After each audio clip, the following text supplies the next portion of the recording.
चलें चलते हैं।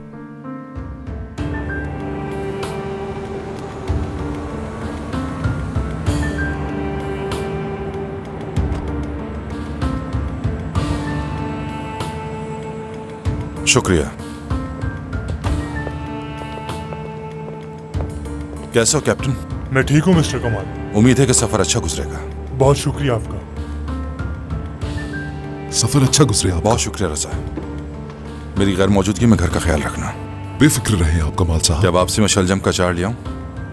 जी बस एमन को ना पता चले। मसालेदार ना? हाँ जी। चलो ठीक है। बहुत शुक्रिया। हेलो।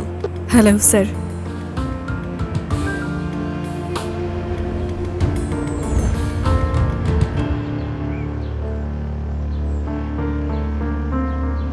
आबरू इलवान।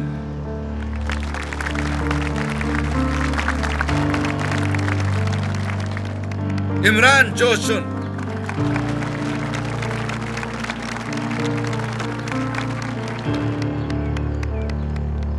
फुरकान कुलक।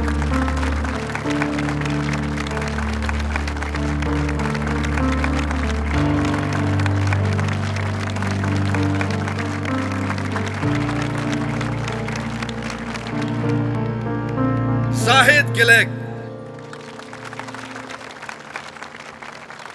कहाँ रह गए मिस्टर कमाल? मुझे लगता है कि वो नहीं आ पाएंगे। फोन पे बात हो गई थी मेरी, उनके जहाज में कोई मसला हो गया था, अभी आते ही होंगे। जरूर वो देर से ही आएंगे। मुस्तफा गुनेश। सच कहूँ तो उन्हें अपने बच्चों की कोई परवाह नहीं। ये वक्त नहीं है इन बातों का, खुदा के लिए चुप हो जाओ, बात को इतना बढ़ाने की जरूरत नहीं है। सच तो कह रहा हूँ। This is Aris Ahmed from Orient Film. Subscribe to YouTube channel